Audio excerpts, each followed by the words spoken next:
33 বছর কাটল, কেউ কথা রাখেনি। ছেলেবেলায় এক বৈষ্ণবী তার আগমনী গান হঠাৎ থামিয়ে বলেছিল, শুক্লা দ্বাদশীর দিন অন্তরাটুকু শুনিয়ে যাবে। তারপর কত চন্দ্রভূক অমাবস্যায় এসে চলে গেল, কিন্তু সেই বৈষ্ণবী আর এলো না। 25 বছর প্রতীক্ষায় আছি। মামা বাড়ির মাঝি নাদের আলী বলেছিল, বড় হও দাদা ঠাকুর, তোমাকে আমি 3 প্রহরের বিল দেখাতে নিয়ে যাব। সেখানে পদ্ম ফুলের মাথায় সাপ আর ভ্রমর খেলা করে। নাদের আলী, আমি আর কত বড় হব? আমার মাথায় ঘরের স্বাদ ঘুরে আকাশ স্পর্শ করলে তারপর তুমি আমায় 3 প্রহরের বিল দেখাবে? একটাও রয়্যালগুলি কিনতে পারেনি কখনো। লাঠি লজেন্স দেখিয়ে দেখিয়ে চুছেছে লস্কর বাড়ির ছেলেরা।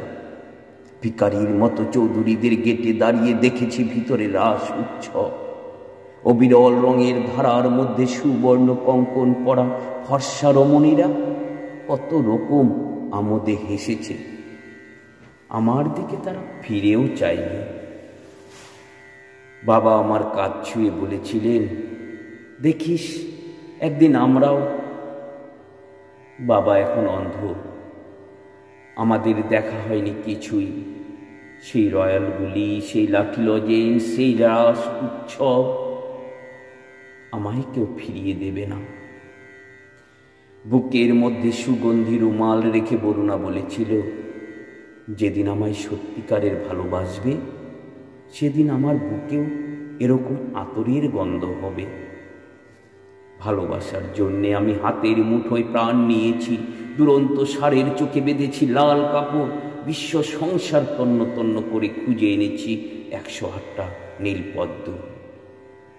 তবুও কথা রাখিনি বরুণা। এখন তার বুকে শুধুই মাংসের গন্ধ। কেউ কথা রাখেনি। 33 বছর কাটল, কেউ কথা রাখে না।